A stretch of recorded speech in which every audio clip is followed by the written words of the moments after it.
Welcome to today's podcast. My name is Paul. I'm a recovered addict. I'm in Peterhead in Scotland. I'm really pleased to be joined today by Tony. Hey, Paul. You okay, mate?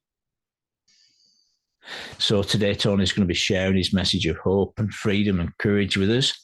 I just want to mention there's lots of podcasts on the channel. There's recordings on each of the steps, the traditions. There's also recordings of conversations similar to meetings. There's lots of personal stories like this one.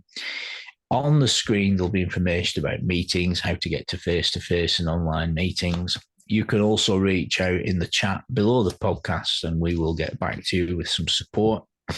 If you're looking for sponsorship, we've got lists of male and female sponsors that are ready, willing and able to take you through the 12-step process so you too can find lasting freedom from drink and drug addiction.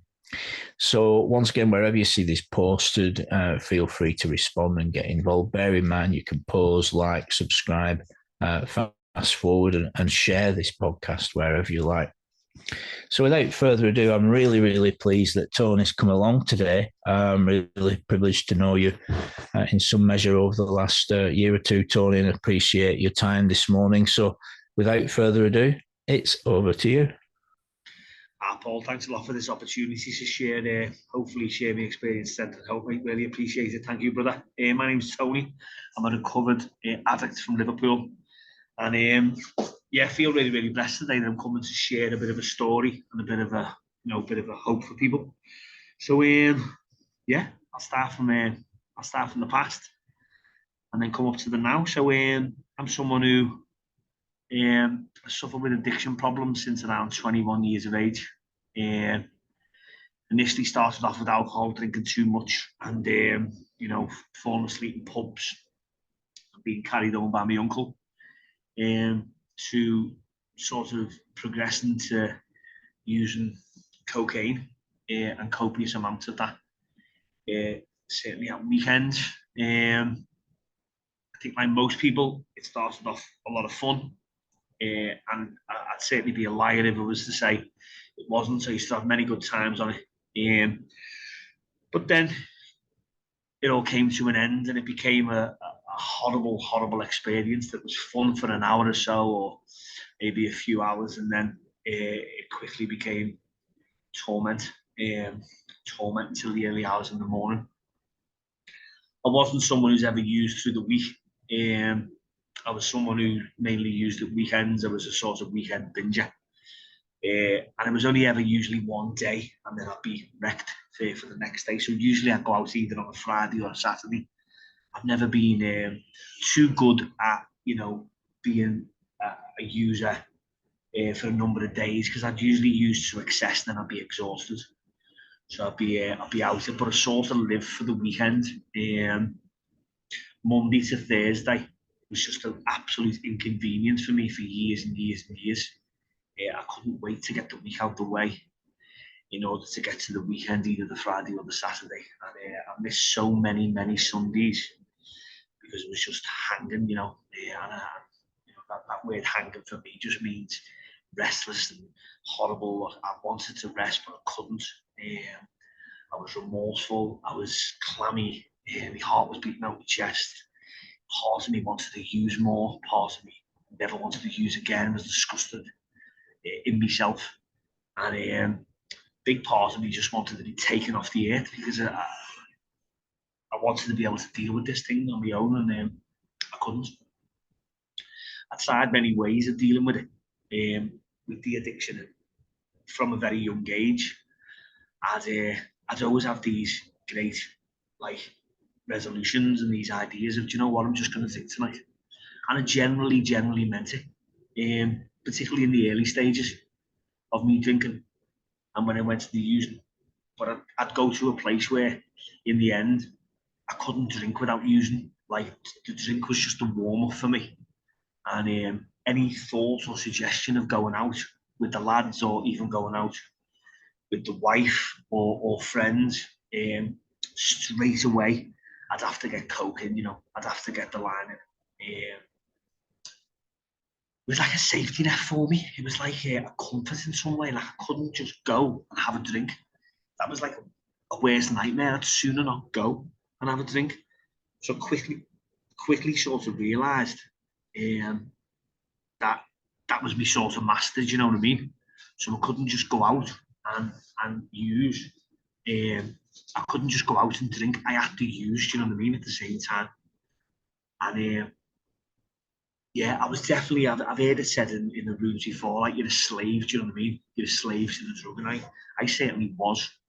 And I only realised this now. I didn't realise at the time. I thought this was all normal. So coming from Liverpool, you sort of like culturally, and I don't mean this in a bad light, maybe it's just my culturally, but certainly the people I've hung around with, you know, going out and having a line and having a bevy, that's just normal, you know what I mean? It's absolutely normal to do on a Saturday, go and watch the football, have a few stripes, and that's normal.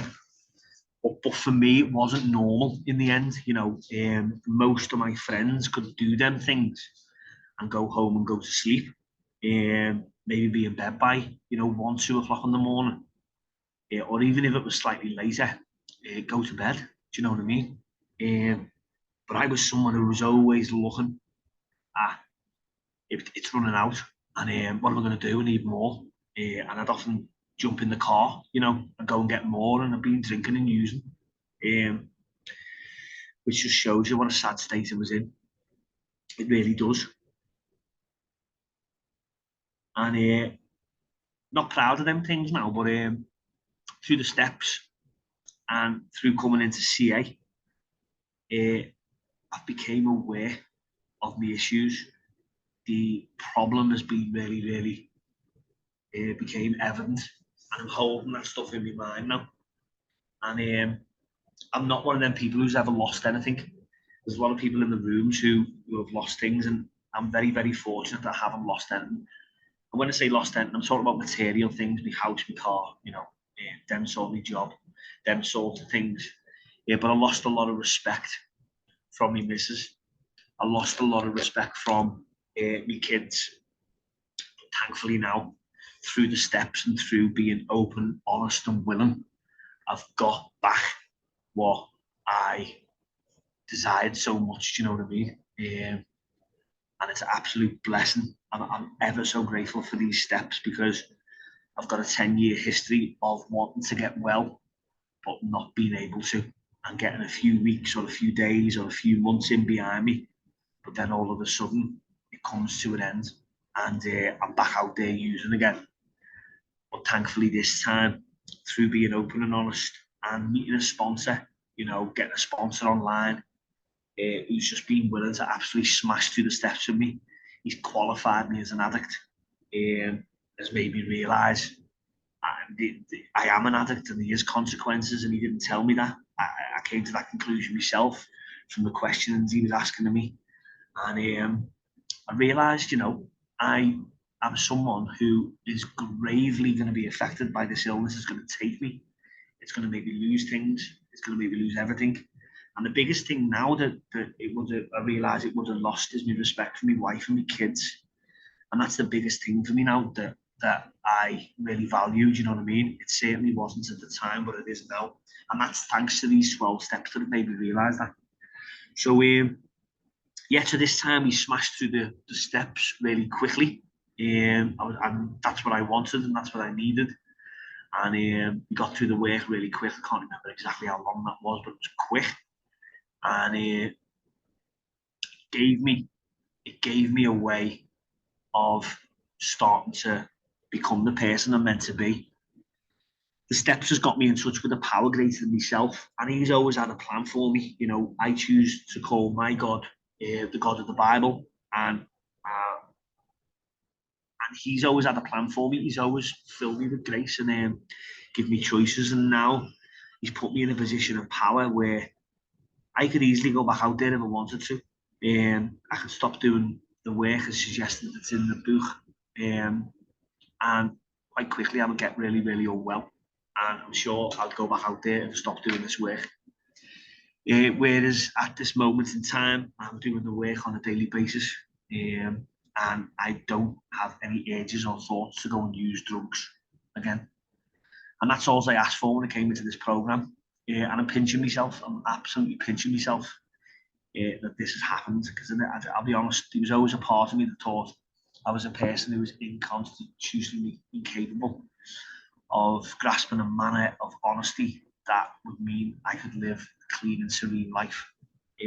But today, and it's just in relation to drugs, because I'm a very honest and open person in every other area of my life, but when it comes to drinking drugs, I wasn't. Do you know what I mean? So I feel very, very grateful today. So long story short, came back into the program, done the work, rapidly got through it, got some power, and started to realise that these steps need working every single day. I was someone who would work them now and then when I'd been through the work initially, and I quite quickly went back out there. So my sponsor gave me some really pinpoint suggestions that I now define as rules, and I know everyone hasn't got to, but I'm not that sensitive. I like to be told what to do, and I can be really obedient now. I never used to be, but now I know that this book and these steps are a God-given gift, and anything that's coming from a sponsor who's on a spiritual journey like yourself is usually rules, you know what I mean? And I love to live by rules. And I've done everything that was suggested. And it was beautiful suggestions such as, reach out to as many addicts as you can each day, connect with them, build a network, which I've certainly done now. I've got really, really good, solid people in my life who want the best for me. And it's beautiful, connect to them people most days. I've got a face-to-face sponsor now, so the online sponsorship just created me to get through the work rapidly. Got me some power, got me in touch with people, got me into service, and also got me into face-to-face meetings. I've now got a face-to-face sponsor, and I've just done my first sort of main share face-to-face, which was fantastic, which was last week, and I'm now taking a couple of people through the work. That's a lie. I'm taking one person through the work, and I'm meeting another person today to see whether he's ready to go through the work. So I'm just in awe. I'm absolutely buzzing. I'm very, very thankful to God and the people who are doing God's work through this program, for getting me well, for getting me out of the hellhole I was in, because I truly do believe I was in hell and didn't even realise it, because I was missing out on so much in my life. But now I'm not, and I'm loving every single day. I wake up, I'm excited for the day. I can't believe how much stuff that I actually achieve in a day. Out in the madness, or even just within knowing that I was going to be drinking and using again one day and not fully surrendering, I couldn't get a third of what I'm doing now done in a day. And I don't say that from a place of ego. I say it from a place of pure gratitude, because I've done the work that I'm meant to do on a daily basis, and God sort of does the rest for me. And I've got a load of evidence for this now. Do you know what I mean? I've always believed in the God of the Bible, but I always thought that I was sort of beyond help, and that I didn't deserve that sort of love and affection and direction in my life. But thankfully today, that story is different. You know what I mean? So I'm really glad to report it. So for anyone who's out there struggling or drifting from this program, just get in touch with as many addicts as you can. Blow yourself up on a daily basis, even if you fall. Blow yourself up, because I believe the devil hates that stuff, and he hates honesty. And as long as you're being honest and connecting with people who want the best for you, you're going to do well in your life. Do you know what I mean? So I feel really, really blessed to be here. I feel really, really blessed that you've asked me to do this, Paul, as well. I'm available for sponsorship. I only take 2 or 3 people at a time. I haven't got time to take any more. There's space for one more person. I'm here for anyone. I'll be absolutely blessed if you're ready. Or I'm here for connection as well. But I've got my wife back. I've still got my job. I'm a caring person. I love seeing other people get well. And every weekend is just pure bliss, because I can sit down and do normal things now. I'm not restless, I'm not irritable, I'm not discontent. And I'm really, really looking forward to my life on a daily basis. I don't plan too far ahead. I live in the day. But I do have to plan some things because that's life, I suppose, as well. But the things that I'm planning is just brilliant, you know what I mean? I'm planning to do things with my missus and my son and my daughter, and planning to do things with friends, and it's just absolutely beautiful. And what I love about this program is, you know, we come into this with the God of our own understanding. There's no rules. In regard to that, you just have to find the power greater than yourself. And I found it, and very, very, very, very blessed. And I think I'll leave it there, Paul, if that's all right. Lovely stuff, Tony. Great to hear you today. Yeah, we do recover. There's a new way of life on offer. We can get free. We can get free completely, and we can get a lot of help. You know, we can get some encouragement, some assurance, some identification, and some freedom from what seems to be a hopeless state of mind and body, you know. And the solemn side of things is every 8 or 9 seconds, someone in this world of 8,000 million dies of addiction. And that doesn't include death by suicide, nor does it include death of persons that have quit drinking and drugging and the residual physical harm they've done to themselves. So that's the statistics. So, you know, this is a really serious matter. So if there's anyone listening to this podcast that wants to get free from drink and drug addiction, you know, check out the other podcasts on the channel. Come along to some meetings where you can hear lovely folk like Tony share their experience, take time out of the day to carry a message of hope. On the screen there, we've got what we call the 3 pertinent ideas. A, that we're alcoholic addicts, couldn't manage our own lives, similar to step 1. B, probably no human power could have relieved our addiction. C, that God could and would if he was sought. So, you know, until there's radical honesty and sufficient honesty, Tony, about the problem, then the solution's distant. You know, the radical honesty about the lifestyle and the problem opens the door to a solution. And then the next common sense thing is once you're clear on the problem and clear on the solution, you make a commitment. And that's what the 3rd step is. It's a commitment. We commit to a new way of life. Most of us need to go through the steps to get untangled, to get unblocked, to get a clear connection with God, with a higher power, to get some accountability, to get free of the past, to clean house. You know, most of us find it very important to help others every day.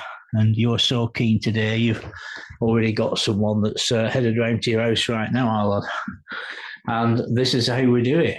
You know, it's in the giving we receive, Tony, isn't it? Whereas when we're using it, self-gratification 101. You know, it's all about me, me, me. You know, get another one in. You know, happy, sad, raining, sunshine, rich, poor, mad, bad, glad or sad. Get some more in, you know. You know, I'm really pleased that the disease of addiction has been arrested in you. And recovery is possible. You know, I'll always love listening to you, Tony. I really do. You know, you talked about gratitude. You talked about humility. You talked about how you hadn't lost everything.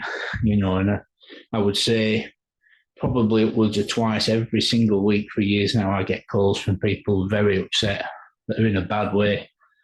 You know, so the ripple effect of staying clean. Because anyone listening to this, new life is possible. You know, freedom is possible. It is possible to have a life after drug addiction, you know. But it begins with radical honesty and continues with a commitment to abstinence based on that honest admission.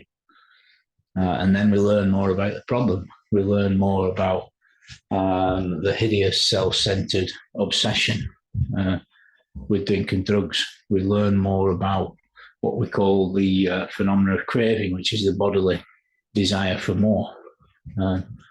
We learn more about being locked in that cycle where the body craves for more and the mind just gives in. You know, we learn more about the resulting consequences. We hear other people's message. We're thankful for our recovery. You know, and life happens. We learn to live clean. You know, living clean is much more than not taking drugs. You know, I've known people quit taking drugs and carry on dealing drugs or sleeping around or crime, you know, or gambling, you know, and they've ruined, or overeating, and they've ruined their marriages and their health. And some of them have have died and lost everything by other behaviours. So the secret to living clean is living clean, keeping a pure heart before God, getting connected with a higher power, maintaining spiritual fitness. I've come to see, Tony, that physical sobriety depends on emotional and mental sobriety, which is fancy talk for I don't get knocked off kilter by dodgy texts and phone calls or like bill providers demanding too much cash. I'm not easily knocked off kilter. There's some balance, And there was a time where that seemed only possible chemically. But just in very general terms, Tony, you talked about your journey to recovery very briefly. You shared about how, you came to the rooms. Would you like to extrapolate a little bit further, talk a little bit more about your journey to the meetings and your pre-step one experience, how you ended up hearing the message of hope? Yeah, of course, Paul. Yeah, thanks for asking and thanks for your wisdom there, mate. Yeah, my story was like 10 years in and out of AA, really, face to face. I couldn't really face admitting I was a cocaine addict. So for me, there was a hierarchy. Like, I felt like if I was saying I was an alcoholic, it was less sort of, less shaming than what being a coke addict would be. Do you know what I mean? So I went in and out there and I got a little bit well. I learned some wisdom, definitely. And I got a period of like 18 months clean through AA. And yeah, but it just wasn't my drug of choice. So the meetings for me were quite painful, to be honest, because it wasn't my drug. So I didn't really relate to things as much as I did when I walked into CA. So, sort of long story short, AA didn't work for me because I wasn't an alcoholic. I could have a drink, I could put a drink down. That was, I certainly know that I can't use alcohol now for certain, but it wasn't my drug of choice. It was just, I suppose, foreplay in a way to getting on the coke. That was my true love. Do you know what I mean? So it was just a way of sort of lubricating my desires in a way, if that even makes sense. But yeah, so I was in that, and then I sort of I couldn't relate to people, so I went back out. Basically, I went back out, and I was using for ages, and then I come across a lovely woman that I knew who just mentioned that there's a cocaine anonymous, which I knew about, and she just took me after the bender. I think it was on a Sunday morning. She said, "Come on, let's go to a meeting." I was sort of still a bit compass mentis, even though I was on a downer, really. So, and I went that meeting and thought, years, I got a lot more. I got a lot more like identification when I went to that CA meeting. Not that at that particular time I'd done anything with that, but I knew that there was a solution if they ever needed it. So yeah, so I ended up getting introduced to CA that way, and through lockdown, I realised there was online meetings as well. I started to connect to online meetings more, and it seemed to fit around my life more, to be honest, rather than getting to face-to-face meetings. So I joined the online CA meetings, and that's where I truly do believe I started to get well, because I hear the message on a daily basis of experience, other people's experiences, strengths, and hopes, and I listened to that, and I listened to these podcasts as well, Paul. These podcasts were helpful to me. That's why I was really keen to jump on one, and even if it helped one person, it's been a good thing, because they certainly helped me in the day, particularly the one where it talks about like, why do I keep relapsing? Do you know what I mean? And all the others as well, but that one stood out for me. So like, yeah, so online got me here, Paul, and that's why I'm here today, and I'm clean and serene. Yeah, I mean, if a person's relationship is right with God, and I believe God initiates that, there's a bigger picture, Tony, isn't there?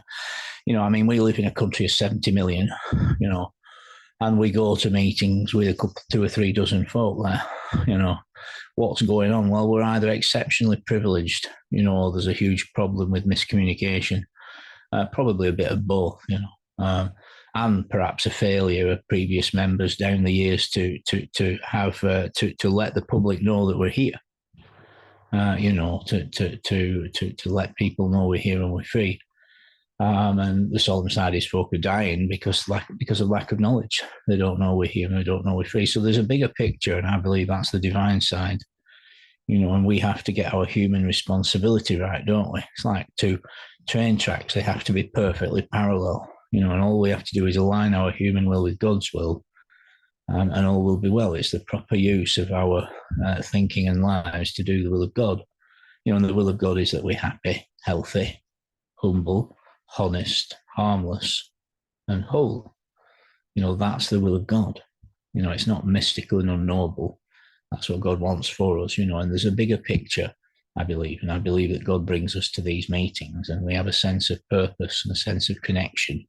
And I believe when you're hearing the truth, Tony. That's what I believe. When you're hearing God's voice in meetings, when it's time. Yeah. We rebel against it, and our cold arrogance and intellect rebels against it. But when you're hearing the truth. I believe that.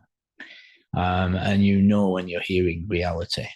So in meetings, the first thing Silkworth, in the doctor's opinion, refers to in terms of the program is the fellowship and the idea of presenting our ideas to other alcoholic addicts, which is what you and me are doing right now. And our idea has to be radical honesty about the problem, acceptance and understanding that there's a solution, and step 3 is a commitment to the solution. And part of that commitment is, we're committed to the fellowship, we're committed to each other, committed to the steps, the literature, morning devotion, nightly inventory, prayer throughout the day, service commitments, being authentic. I think that's really important. I think, Tony, when we have appointments and service commitments, to be there no matter what is absolutely essential. I really believe that's how serious I take recovery and service and sponsorship. Keeping our word, very important. I was never late for a dope deal, let me tell you. Never. In fact, I'd often be early. And in recovery, we can become self-centered again. I think it's really important to be available. It doesn't mean we're doormats, nor does it mean we have to overstretch ourselves. But to have a morality and a conscience about when someone's in desperate need, to be there for them. And what happens in meetings is we have identification in the problem, and we have identification in the solution, you see. So you're like listening in meetings, you're like, wow, that sounds like a bit like my experience. And then you hear the solution, and think, wow, that could be my experience too. And faith's like a muscle, it grows with use, And so we grow, we learn, we understand, and we learn to keep a clean heart. And I mentioned this earlier, living sober is much more than not consuming alcohol. It means sober-minded. And that means we've got to deal with things like arrogance, resentment, hatred, more than, less than, justifying, minimizing, maximizing. We've got to deal with fear, guilt, and shame. If there's anyone listening in early recovery can be very painful. The journey to the first step can be like walking on broken glass. It can be like a bad poker game where you keep asking for another card and it's another duffer, another consequence that comes along, or a worsening circumstance in your life. And then eventually we have to say, it's too much, life's unmanageable. And then we're ready for change, and it's an emotional rearrangement. Tony, it's an internal shift, isn't it, that happens over a period of time. And then what happens is then we start to experience these promises that are on the screen. We know a new freedom. Would you like to read those, Tony? Is that okay? Of course, brother. Yeah, absolutely. So the 9-step promises. If we're painstaking about this phase of our development, we'll be amazed before we're halfway through. We're going to know a new freedom and a new happiness. We will not regret the past nor wish to shut the door on it. We will comprehend the word serenity, and we will know peace. No matter how far down the scale we have gone, we will see how our experience can benefit others. That feeling of uselessness and self-pity will disappear. We will lose interest in selfish things and gain interest in our fellows. Self-seeking will slip away. Our whole attitude and outlook upon life will change. Fear of people and of economic insecurity will leave us. We will intuitively know how to handle situations which used to baffle us. We will suddenly realize that God is doing for us what we could not do for ourselves. Are these extravagant promises? We think not. being fulfilled among us, sometimes quickly, sometimes slowly. They will always materialize if we work for them. And that's been our experience, Tony. That's been our experience, and that was definitely not our experience. We was painstaking about getting more gear in of the best quality, of sufficient quantity, and using it as best as we could. And we thought we'd know a new freedom and a new happiness from the gear.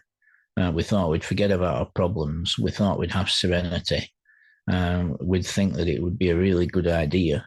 We would no longer feel useless, even if it just be for an hour or two. We wouldn't have self-pity so much because we'd be high as a kite, and I could go on bringing comparisons between the two lifestyles. But this is what happens when a man or a woman becomes recovered. When someone goes through these 12 steps, they become recovered. That is to say, they don't obsess about drink and drugs. They may well still be experiencing mental and physical and emotional and financial and marital and industrial recovery, but we become recovered when we go through this process, and if you're listening to this and you're new, perhaps you're still drinking and drugging, you're very welcome at meetings. There's no hierarchy at meetings, I'll put on the screen right now some information about meetings. There's probably 600 Zoom meetings on right now. You're not required to put your camera on, nor are you required to speak. Conversely, if you want to speak, you're welcome to speak. You'll be able to get yourself a sponsor. That's someone that can take you through this 12-step process so you too can be liberated from the hideous self-centered obsession to drink and drug, and find a new way to live. You can, as I say, you can comment under wherever you see this posted and we'll reach out to you.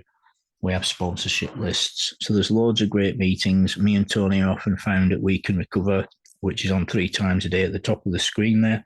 2 o'clock, 8 o'clock, 9:30 every single day. A very, very powerful meeting. And on the screen there, all the meetings there are on every single day. The UK Samaritans numbers there, the CA UK helpline.